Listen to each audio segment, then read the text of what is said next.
You know, there's a wide difference between thinking of what you want in this world and thinking from what you want. Let me tell you, when I first heard of the strange and wonderful pile of the imagination, it was in 1933 in New York City. An old friend of mine taught it to me. He turned to the 14th of John, and this is what he read: "In my Father's house are many mansions."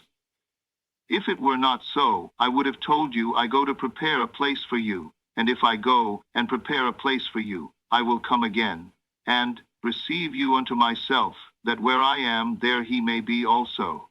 He explained to me that this central character of the Gospels was human imagination, that mention was not a place in some heavenly house, but simply my desire, if I would make a living representation of the state desire, and then enter that state, and abide in that state, I would realize. At the time I wanted to make a trip to the island of Barbados in the West Indies, but I had no money, he explained to me.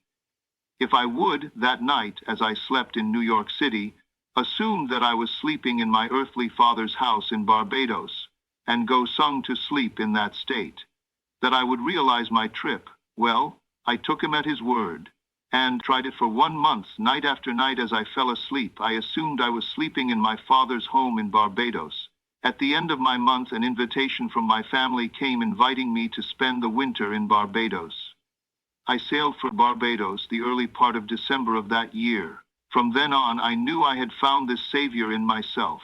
The old man told me that it would never fail, even after it happened. I could hardly believe that it would not have happened anyway. That's how strange this whole thing is on reflection. It happens so naturally you begin to feel, or tell yourself, well, it would have happened anyway, and you quickly recover from this wonderful experience of yours. It never failed me if I would give the move, the imagined mood, sensory vividness. I could tell you a numbered case histories to show you how it works, but in essence it's simple. You simply know what you want. When you know what you want, you are thinking of that is not enough. You must now begin to think from it. Well, how could I think from it? I am sitting here and I desire to be elsewhere. How could I, while sitting here physically, put myself in imagination at a point in space, removed from this room, and make that real to me quite easily? My imagination puts me in touch inwardly with that state. I imagine that I am actually where I desire to be. Now, can I tell that I am there? There is only one way to prove that I am there. For what a man sees when he describes his world is as he describes it relative to himself. So what the world looks like depends entirely upon where I stand when I make my observation.